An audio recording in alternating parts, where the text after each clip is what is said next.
Kemudian di bab 2 itu literatur review itu semuanya datanya namanya data sekunder yang kalian ambil dari jurnal, buku, internet itu namanya data sekunder dan tidak langsung didapatkan gitu ya, tapi melalui buku, review dari jurnal dan juga dari internet atau bahan baca. Nah, kalau kuantitatif beda lagi bukan wawancara, tapi sifatnya menyebarkan kuesioner. Nah, itu nanti akan dibahas di dalam apa namanya penelitian kuantitatif ini kualitatif ya. Dan di situ nanti akan ada pemilihan atau penentuan calon partisipan yang potensial untuk kita wawancara, kaitkan dengan tema. Nah, termasuk dalam bagian ini adalah penentuan jumlah partisipan yang akan terlibat itu ya. Nah, hal penting lainnya yaitu mempertimbangkan keterjangkauan dan kemampuan para partisipan untuk terlibat secara aktif dalam. Yang kelima adalah analisis dan penafsiran terkait dengan data-data yang tadi sudah dikumpulkan itu akan kalau kualitatif itu kita akan mewawancara beberapa orang yang terkait dengan tema yang kita usung dan hasil wawancaranya itu akan kita narasikan. Kita akan analisis, hasil analisisnya akan kita narasikan di bab 4. Nah, makanya bagi kalian, kalian ini kan ibaratnya peneliti pemula ya. Nah, kalau misalnya kalian ada yang kuat dalam menarasikan atau membuat apa namanya kalimat ya, membuat tulisan dengan secara ilmiah, kalian bisa ngambil kualitatif. Tapi kalau kalian tidak kuat dalam menulis, apalagi menulis karya ilmiah, kalian lebih baik pilih, saya sarankan yang kuantitatif. Kalau kualitatif, kalian akan menjabarkan hasil wawancara itu menjadi bab 4. Kalian analisis dan kalian tuliskan di situ. Itu akan membutuhkan waktu yang sangat lama, karena akan kalian narasikan dengan bentuk kalimat yang ilmiah. Nah, data yang tersedia, yang biasanya dalam bentuk teks, itu akan dianalisis. Bagian analisis itu biasanya menyangkut klasifikasi dan pengkodean data. Data yang begitu banyak diringkas, diklasifikasi, dan dikategorikan atau dikodekan. Nah, ide-ide yang memiliki pengertian yang sama itu nanti akan disatukan. Nantinya akan muncul beberapa ide dan berkembang menjadi tema-tema. Nah, tema-tema ini nantinya ditafsirkan atau diinterpretasikan oleh peneliti sehingga nantinya menghasilkan gagasan atau teori yang baru atau teori lama yang dikembangkan oleh kalian atau peneliti baru ya. Yang keenam adalah pelaporan. Nah, tahap terakhir dari tahap bikin itu adalah laporan. Karena coraknya deskriptif, maka metode penelitian kualitatif itu biasanya menghasilkan suatu laporan yang cukup tebal tuh. Ya, nah, situasi, lingkungan, dan pengalaman partisipan itu digambarkan secara luas dan mendalam sehingga para pembaca akan mampu menempatkan dirinya dan merasakan apa yang sebenarnya terjadi. Jadi kalian harus pintar itu untuk menarasikan hasil wawancara. Nah, itu tadi saya bilang kalau nggak kuat-kuat kalian dalam menulis karya ilmiah, saya sarankan untuk skripsi ini penelitian pertama kalian, pemula ini kalian ambil yang kuantitatif ya. Nah, laporan hasil penelitian memposisikan pembaca sebagai orang yang terlibat dalam keadaan terkait dengan masalah, perumusan masalah, tujuan, dan manfaat penelitian. Nah, setelah membaca tahap 5 menit boleh ya? Ada tamu sebentar. Boleh ya, izin ya, 5 menit aja. Iya, Bu.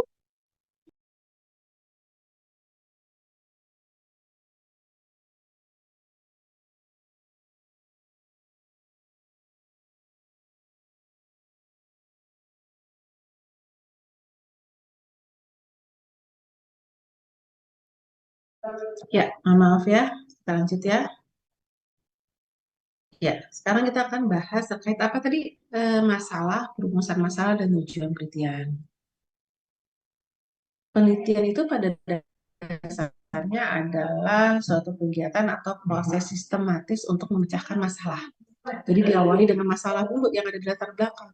Ada fenomena dan ada masalah apa. Nah, Masalah itu merupakan suatu kesenjangan antara kondisi yang diharapkan dengan kondisi yang terjadi. Nah, Noto Atmojo itu menyebutkan masalah penelitian sebagai suatu kesenjangan atau gap antara yang seharusnya dengan apa yang terjadi tentang sesuatu hal, atau antara kenyataan yang ada atau terjadi dengan yang seharusnya ada atau terjadi, serta antara harapan dan kenyataan. Harapan dan kenyataan itu berbeda, itulah timbul masalah.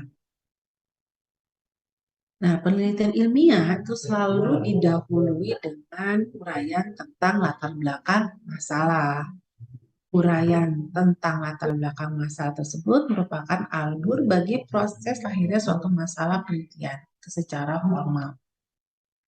Melalui latar belakang masalah, pengalaman tentang permasalahan penelitian yang sedang dihadapi itu dapat menjadi lebih utuh, ya. Perumusan latar belakang masalah yang baik pada umumnya dapat mengungkapkan 4 hal. Pertama adalah mengungkapkan isu-isu. Nah, setiap mengawali suatu penelitian perlu dikemukakan isu-isu yang aktual, ya, mengingat bahwa isu itu merupakan hal yang mengganjal tentang sesuatu hingga memerlukan penyelesaian. Dari mana kita mendapatkan isu-isu atau fenomena itu? Itu kita melalui observasi terhadap tempat penelitian kita. Ada masalah apa? Apa yang terjadi? Nah, terkait dengan tema yang kita usung, kita membahas apa? Itu yang akan kita tanyakan, yang kita akan amati di tempat penelitian kita, di perusahaan tempat penelitian. Apa yang terjadi di sana? Nah, misalnya kemarin kita contohnya kepuasan pelanggan. Apa yang terjadi di perusahaan itu terkait dengan kepuasan pelanggan? Ya, ada masalah apa di situ terkait dengan pelanggannya itu? Jadi kita mengungkap latar belakang seperti itu. Selain eh, kita menguraikan tentang kenapa tema kepuasan pelanggan itu penting untuk dibahas, ya, di dalam penelitian. Kenapa di tema ini diangkat? Seberapa besar pentingnya penelitian tema ini diangkat di dalam sebuah penelitian. Kemudian ada fenomenanya di penelitian seperti apa, ada masalah apa. Ini sudah pernah diteliti sebelumnya. Nah, teorinya seperti apa, ya. Nah, isu-isu tersebut itu dapat berupa gejala, fenomena, atau bahkan komentar yang sedang ramai atau lagi hangat, ya, saat ini. Nah, isu itu dapat berperan sebagai masalah pokok yang segera memerlukan penyelesaiannya, ya. Nah, perlu diingat bahwa isu jelas sangat berbeda dengan gosip, ya, tentunya, ya. Ada isu nih, gosip beda. Dan perlu diingat bahwa sepanjang pernyataan tentang masalah masih bisa dibantah, maka tidak bisa dikatakan sebagai isu. Kedua adalah mengungkapkan fakta-fakta. Masalah penelitian bisa juga menguraikan fakta-fakta yang memperkuat isu, ya. Maksudnya ada keyakinan bahwa isu yang diangkat tidaklah dibuat-buat, melainkan nyata adanya. Atau fakta yang dimaksud umumnya tentang data berupa angka-angka maupun data-data kuantitatif. Data-data kuantitatif itu maksudnya data-data yang berupa angka. Misalnya tadi terkait dengan kepuasan pelanggan. Di dalam latar belakang kita juga menyebutkan alasan kenapa kita memilih tempat penelitian tersebut, ya.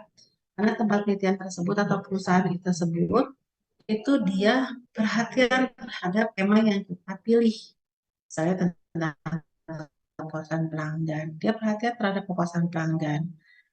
Dalam bentuk apa? Bahwa dia itu kita nilai bahwa punya perhatian terhadap kepuasan pelanggan. Bahwa ternyata dia punya data terhadap kepuasan pelanggannya. Ternyata dia menyebarkan kuesioner kepada pelanggannya untuk menilai bahwa apakah pelanggannya puas terhadap produk, pelayanan, dan segala macam yang ditawarkan oleh perusahaan tersebut. Nah, data itu yang akan kita sampaikan di dalam latar belakang dalam bentuk angka-angka. Misalnya, kepuasan pelanggan baik sekali berapa persen, baik berapa persen, kurang berapa persen. Itu harus real datanya yang kita sampaikan di dalam latar belakang. Jadi, narasi yang kita sampaikan, fenomena-fenomena, isu, dan segala macamnya itu tidak hanya berupa kalimat, kalau hanya berupa kalimat tanpa ada data kuantitatif dari perusahaan, nah ini sifatnya asumsi. Jadi harus didasarkan berdasarkan adanya data-data yang berupa angka-angka atau data-data kuantitatif. Sumber data ataupun fakta tersebut itu seharusnya disebutkan, ya, misalnya dari suatu media massa, dari jurnal, laporan sebuah instansi, atau hasil penelitian sebelumnya. Nah, peneliti itu hendaknya memperhatikan pula kualitas dan keaktualan fakta-fakta yang dikemukakan tersebut, harus asli datanya, tidak dibuat-buat. Kemudian sebaiknya peneliti juga menguraikan kebutuhan penelitian, yaitu memberikan argumentasi atau justifikasi ya untuk apa masalah dipecahkan melalui penelitiannya. Nah, suatu penelitian itu akan memiliki nilai lebih apabila hasilnya dapat dimanfaatkan untuk menyelesaikan suatu permasalahan atau kepentingan yang lain. Jadi bisa menjadi masukan untuk perusahaan tersebut, ya, untuk dibaca oleh masyarakat, untuk menambah wawasan. Jadi ada tujuannya. Kemudian terkait dengan memiliki tingkat kesukaran yang berkaitan dengan pemecahan masalahnya, ya. Memiliki tingkat kesukaran yang berkaitan dengan penyelesaian masalah itu maksudnya adalah selain menarik, penelitian yang mengangkat atau meneliti masalah tersebut itu dinyatakan ternyata masih langka dan atau jarang gitu ya. Jadi jika masalah tersebut diteliti maka akan menjadi bahan masukan atau informasi yang berharga bagi siapa saja yang berkaitan dengan masalah yang akan diteliti tersebut. Nah, masalah penelitian itu merupakan pertanyaan-pertanyaan yang sengaja diajukan untuk dicarikan jawabannya melakukan penelitian. Masalah secara faktual itu dapat berupa kesulitan yang dirasakan oleh orang awam maupun para peneliti. Nah, permasalahan itu dapat diartikan juga sebagai sesuatu yang menghalangi tercapainya tujuan. Masalah penelitian itu dapat timbul dari berbagai macam, ya, antara lain pengalaman, ya, edukasi atau teori, membaca buku, keadaan sosial politik, dan situasi praktis. Itu tadi terkait dengan metode penelitian kualitatif. Bagaimana dengan metode penelitian kuantitatif? Meliputi metode penelitian survei dan metode eksperimen. Jadi survei ini ada kuesioner yang kita buat, yang peneliti buat, yang akan disebarkan kepada sampel, ya, orang-orang yang ditentukan, kemudian diisi, kemudian nanti akan diolah data tersebut yang survei itu untuk diolah dalam satu aplikasi, ya, itu apakah TEM atau PET analisis atau SPSS, ya. Mulai, ya, terkait dengan metode penelitian kuantitatif. Pengertian metode survei. Nah, penelitian survei itu adalah penelitian kuantitatif. Dalam penelitian survei, peneliti menanyakan ke beberapa orang yang disebut dengan responden tentang keyakinan, pendapat, karakteristik suatu objek yang berlaku yang telah lalu atau sekarang. Nah, penelitian survei itu berkenaan dengan pertanyaan tentang keyakinan dan perilaku dirinya sendiri. Ya, semua anggota sampel atau responden dalam penelitian survei itu menjawab pertanyaan yang sama. Dari mana pertanyaannya? Pertanyaannya itu juga dari teori. Jadi variabel-variabel di judul penelitian itu nanti kita cari teorinya, definisinya apa, kemudian dimensinya apa, dimensi tiap-tiap variabel itu apa saja berdasarkan teori. Nah, dimensi ini terdiri dari beberapa indikator, itu juga berdasarkan teori. Nah, indikator dari tiap-tiap variabel berdasarkan teori itu nanti yang akan kita ubah menjadi sebuah pernyataan di dalam survei atau instrumen penelitian. Ya, instrumen penelitian atau kuesioner. Jadi kuesioner itu asalnya pertanyaan atau pernyataan di dalamnya itu berasal dari indikator tiap-tiap variabel berdasarkan teori. Nanti ada itu semuanya sama. Jadi satu kuesioner untuk semua sampel yang diberikan sama. Yang perlu dijawab adalah sangat setuju, setuju, tidak setuju atau sangat tidak setuju. Nah, penelitian survei itu mengukur nilai beberapa variabel, menguji beberapa hipotesis tentang perilaku dan pengalaman dan juga karakteristik suatu objek. Hipotesis itu adalah praduga sementara, praduga awal dalam sebuah penelitian sebelum data-data yang dikumpulkan itu nanti kita olah, kita analisis. Nah, ada praduga antara ada hubungan atau tidak ada hubungan antara variabel yang ada di tema kita, penelitian kita. Penelitian survei itu pada umumnya adalah penelitian korelasi. Ya, penelitian survei pada umumnya dilakukan untuk mengambil suatu generalisasi dalam pengamatan yang tidak mendalam. Jadi di dalam penelitian kuantitatif itu kita menguji sebuah teori. Di situ kan biasanya diawali dengan pengaruh ya, pengaruh variabel X terhadap Y. Nah, ada nggak teori yang menyatakan bahwa variabel X itu berpengaruh terhadap variabel Y? Baru kita bisa ambil judul itu. Di samping kita lihat dari beberapa jurnal bahwa ini tema sudah pernah belum diteliti sebelumnya. Kalau sudah pernah diteliti boleh kita ambil. Jadi harus kuat teorinya, harus ada teori yang menyatakan ada pengaruh variabel X dengan variabel Y. Kemudian ada teorinya kuat, ada dimensi dan indikatornya. Kita boleh ambil itu. Di samping kita lihat apakah judul ini sudah pernah diteliti sebelumnya atau belum. Ya.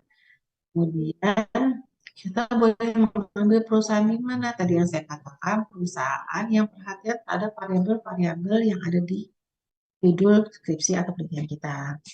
Karena kita memerlukan data kuantitatif untuk di bab 1 sebagai data pendukung.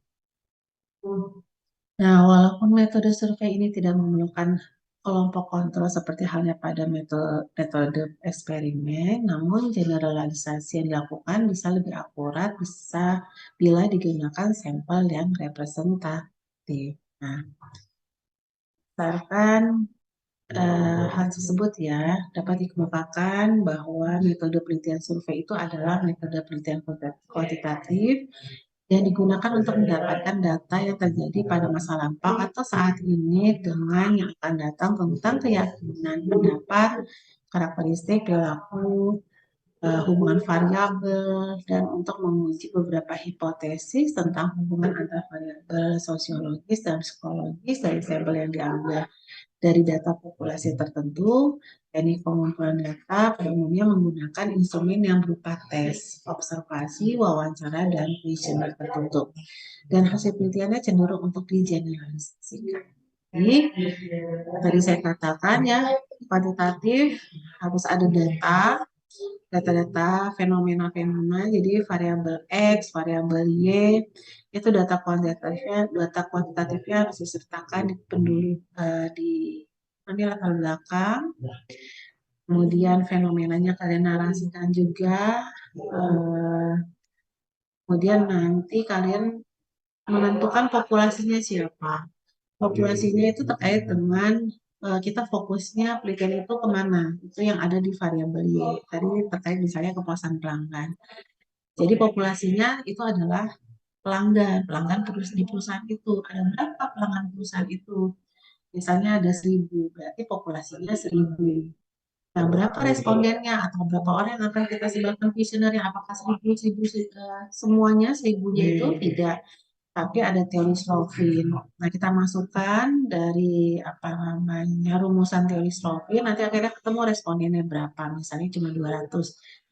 Jadi kuesionernya itu terkait dengan berapa responden, jadi 200 kuesioner yang akan kita sebar kepada 200 responden tersebut ya. Baru setelah itu nanti sudah ada data dari data itu nanti akan kita analisis, kita olah datanya.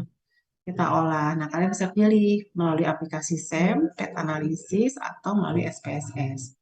Keluar hasilnya, baru dianalisis. Jadi lebih mudah kalian menggunakan metode kuantitatif. Makanya saya sarankan kalian menggunakan metode kuantitatif saja. Jadi dalam penelitian survei itu bisa bersifat deskriptif, komparatif, asosiatif, asosiatif, dan hubungan struktural, Topet, dan SEM. Proses penelitian survei itu proses penelitian merupakan langkah-langkah sistematis dan logis yang dilaksanakan dalam melakukan survei. Jadi semua tetap sama, setiap penelitian bisa berangkat dari masalah atau dari potensi. Dalam penelitian kuantitatif, masalah yang dibawa oleh peneliti harus sudah jelas dan ditunjukkan dengan data yang valid. Nah, dalam penelitian kuantitatif itu masalah kan bersifat sementara ya, dan akan berkembang setelah penelitian di lapangan. Ya, jadi ada hipotesis. Hipotesis itu kan sifatnya sementara, praduga sementara dulu. Sebelum data-data itu dikumpulkan melalui kuesioner, survei, sebelum data kuesioner itu akan diolah. Penelitian yang berangkat dari potensi akan lebih memiliki nilai tambah bila dibandingkan berangkat dari masalah yang cenderung memecahkan masalah. Nah, dalam latar belakang yang berisi tentang masalah yang terkait dengan variabel dependen. Setelah masalah ditentukan, latar belakangnya diidentifikasi dan dibatasi, maka selanjutnya masalah tersebut dirumuskan. Nah, rumusan masalah pada umumnya dinyatakan dalam kalimat pertanyaan. Judulnya pengaruh pelayanan terhadap kepuasan pelanggan. Nah, pertanyaan yang di dalam rumusan masalah itu kan pertanyaan. Dan kita tanyakan apakah ada pengaruh? Pasti ada pengaruh, karena ada teori yang menyatakan bahwa variabel X berpengaruh terhadap variabel Y. Tapi pertanyaan kita dalam rumusan masalah kuantitatif adalah bukan apakah ada pengaruh, tapi seberapa besar sih pengaruhnya, seberapa besar pengaruh dari variabel X terhadap variabel Y. Nah, dengan pertanyaan ini, maka akan dapat memandu peneliti untuk kegiatan yang selanjutnya. Ya. Jadi berdasarkan rumusan masalah tersebut, maka peneliti menggunakan berbagai teori untuk memperjelas masalah dan menjawabnya. Bahwa terhadap rumusan masalah yang baru itu menggunakan teori tersebut dinamakan hipotesis. Ya, hipotesis itu tadi yang saya katakan itu praduga sementara. Mau menyatakan bahwa tidak ada pengaruh variabel X terhadap Y, A1 menyatakan bahwa ada pengaruh variabel X terhadap Y. Nah, itu dijawab setelah data yang kita kumpulkan melalui instrumen penelitian atau kuesioner itu diolah. Dia melalui SPSS atau SEM atau meta analisis. Keluar hasilnya, baru dalam kesimpulan kita bisa menjawab. Kesimpulan itu adalah menjawab rumusan masalah. Seberapa besar pengaruhnya kita jelaskan. Jadi kesimpulan itu jangan banyak-banyak, tidak usah statistiknya yang kita kita tulis di situ, tapi cukup menjawab dari rumusan masalah dan tujuan penelitian. Seberapa besar pengaruhnya gitu? Jawab aja seberapa besar. Nah, namun ya hipotesis itu juga dapat dirumuskan dari pemikiran yang baru, yang rasional, yang belum ada teorinya juga ya. Nah, bila hipotesis itu terbukti, maka akan menjadi teori atau iptek baru yang dapat diciptakan dengan pemikiran baru yang rasional dan terbukti secara konsisten. Nah, hipotesis tersebut itu selanjutnya akan dibuktikan kebenarannya secara empiris di lapangan. Bertiga ada terakhir hipotesis. 0H1, jadi kalian paham apa sih hipotesis, nanti ditanya nih di dalam sidang skripsi. Eh, dalam hal ini pembuktiannya dengan metode kuantitatif survei ya, dan dalam metode survei itu terdapat beberapa desain penelitian, yaitu desain penelitian deskriptif, komparatif, asosiatif, komparatif asosiatif, dan struktural. Itu berdasarkan dari Sugiono. Jadi penelitian deskriptif itu mengukur dan menguji hipotesis nilai satu variabel atau lebih. Nah, penelitian komparatif itu membuktikan hipotesis perbandingan rata-rata lebih dari 2 sampel. Penelitian asosiatif itu menguji hipotesis hubungan antar 2 variabel atau lebih. Dalam desain penelitian asosiatif ada yang bersifat monovariabel, multivariabel, dan multivariat. Nah, sampai sini ada yang ingin ditanyakan teman-teman? Lanjut ya. Dan terakhir, penelitian kooperatif asosiatif, yaitu penelitian yang menguji hipotesis perbedaan pengaruh antara dua variabel pada sampel yang beda. Nah, kalau desain penelitian struktural itu apa? Itu adalah penelitian yang menguji struktur atau model hubungan antara dua variabel atau lebih dengan pattern analysis dan SEM. Untuk apa namanya dalam menganalisis datanya. Teman-teman, sampai sini ada yang ingin ditanyakan nggak? Silakan kalau ada yang ingin ditanyakan. Wah, ini semuanya ada yang ngikutin nggak ya tadi yang saya sampaikan? Terdengar jelas nggak? Oke. Oh gitu. Jadi teman-teman nanti minggu depan, Selasa hari apa ya? Selasa hari apa? Selasa jam berapa ya kalian bisanya? Kosong ya? Siangnya jam berapa? Kita mau online apa offline? Mau online atau offline? Teman-teman, halo. Yuk, mau online apa offline?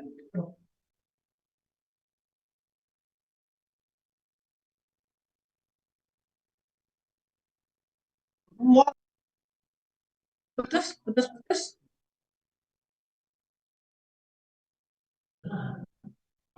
Putus-putus soalnya.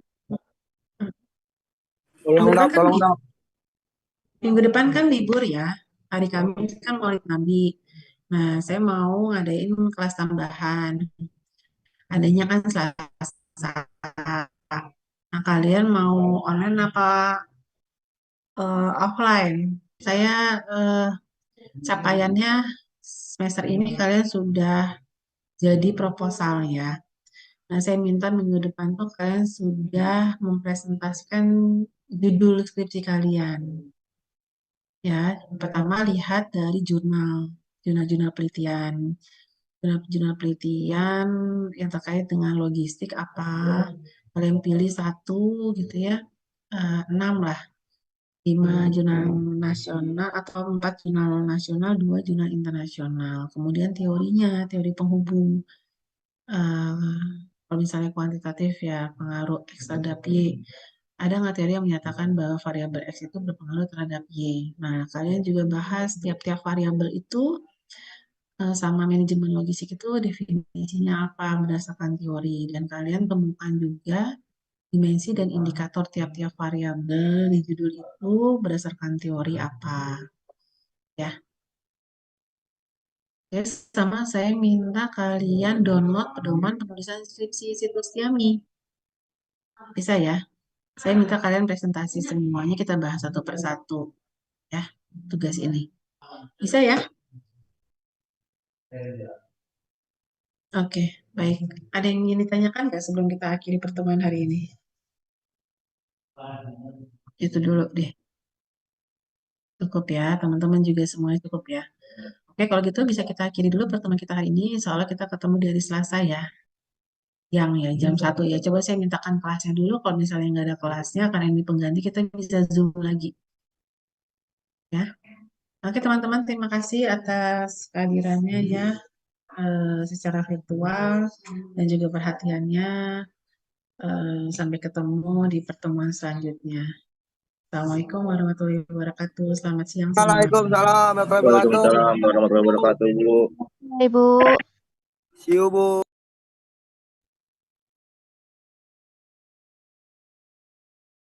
Terima kasih, Bu. Jus Maria.